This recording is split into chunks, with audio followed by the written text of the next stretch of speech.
de ba mau no doa tiadia wenwe ai tueme on kitome mande me on mau na confine nwe a ahon ana do akpakpa do kwede me ahon ana do ndidi amono amando jire a o agbona pewe wona mado jire no yiwa tuele me khori do tuele me a on e yina desu eblo do ayin gbeto de bo minando akozia nde wedowe bo ene fitewe kanbesi gbeto si ai hama kwa badora santa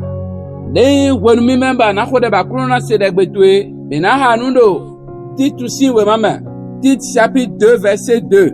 e wi unando danu sunwe kokpole do yeni no wanu do jileji yeni mesisi yeni no wanu esogbe yeni li dodo nu didi me boli do wayin po sulu dido po me ami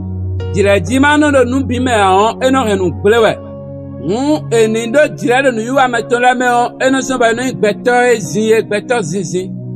do relation mi to me ha gbeto le o mi do nano imende lobo nano do nu bonu me mi nando khome wiwe nu me mi nando mesisinu minde ide mi banu no zo mi toni do mesisinu mi gboe mi do nano ze minde do mende o siteme cholo bonano wa nu me de o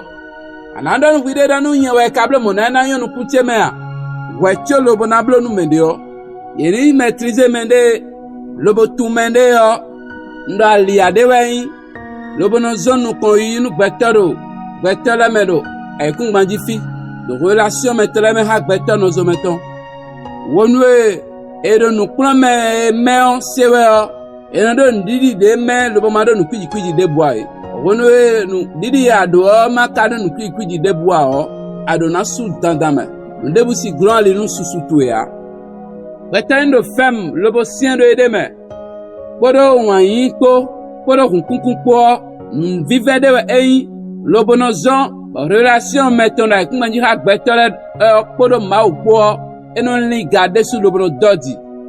ana tache mauche gwala numi numado jiredo nu iwa chire bi medo kunmanji fi wonu no kunmanji fi boro gbetole me nu iwa cheme mado jire mano na jire na be Jesus sin koma ami nuewu akpenu kuon mau no donawe ama nuewu amaka akpenu kuon ba jize wo enawa dote wonu akpon de no do e onu agbaza agbon areran su dandama hunkun podo jire don nu po eyin gbojogbojo nu gbeto a ba yamada yo melo ero faible o ama kokono dewe lobo no contrôler nu adi nu boy la senza dion commenter bodo seigneur rends-moi modéré nous akale di na bamre na wadagbe nu mende o selo gbeto mon koton nu wele sunu mon kunje nu gol mon koton wa bone wele nu sieno na hongbe anamo ora santa si nu gbo elole lobo ena tonu gbezantue keze egbe ton ni onwe de Jesus sin koma amen.